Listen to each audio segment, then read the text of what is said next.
Hello YouTubers, this is my 1920 to 1930s Victory Electric table fan. Story of how I got this fan goes back to my 14th birthday in 2010.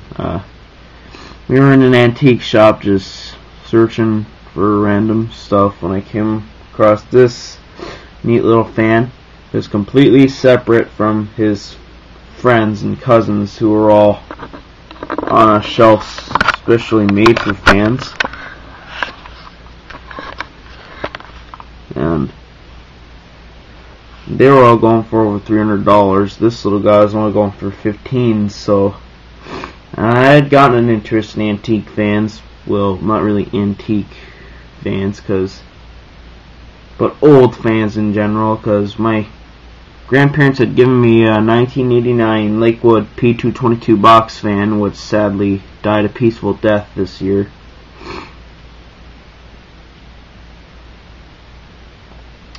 And so for my 14th birthday, my dad got me this fan. But I soon found out why it was only $15. One blade was, actually several blades were very badly bent out of shape, so I managed to bend them back into shape so the fan still vibrates a little, but not as bad as it did when I had gotten it. So ever since I got it, it's been seeing little restoration efforts. As you can see, the logo was not always on there, so I printed out a logo from a similar fan, and not the same but same brand fan, and put it on the logo part. And from a photo of a identical fan on eBay, the blades used to be silver. I could tell because I was kind of chipping away at the black, and there used to be silver under there. So I spray painted the blade silver. Now I'm only an amateur, so please don't get mad at me, but kind of dripped onto the base there. But oh well, I learned my lesson. And not all of the fan is original. The cord is not original. The switch is not original. And the 3-speed transformer is shot. It doesn't work. It pops whenever I try to put it in second speed.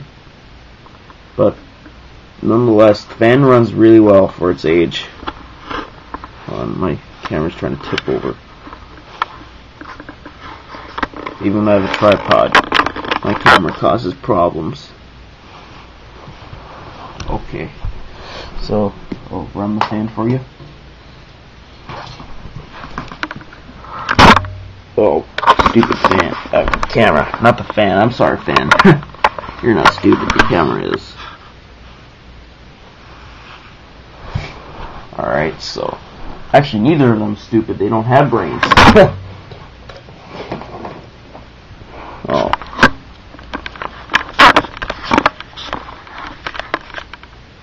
Alright, so just turn the fan on for you.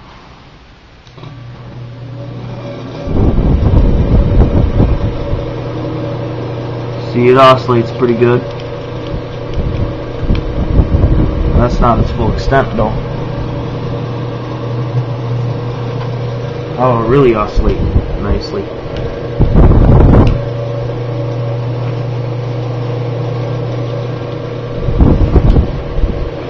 I can make it stop. And the logo is trying to blow away. So it's a very powerful fan.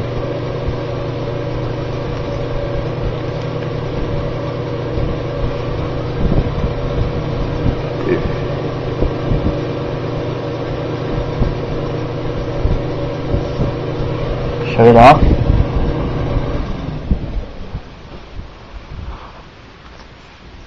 I'm trying to debate over when the fan was made. The ID tag only says Victory Electric Company, Cincinnati, Ohio. That's really just about it. There is a serial code on the fan that says 10828. Wonder if that would suggest the fan was made in 1928, but inside the base there's also another serial code that says 10831. So I wonder if those serial codes don't mean anything. I wonder if anyone could maybe tell me, might know, I wonder if anyone might know a little more about this fan than I do, like Emerson Colley. I wonder if you might know something about this fan. Or, because, yeah. So, that's my antique fan, so just decided to show you.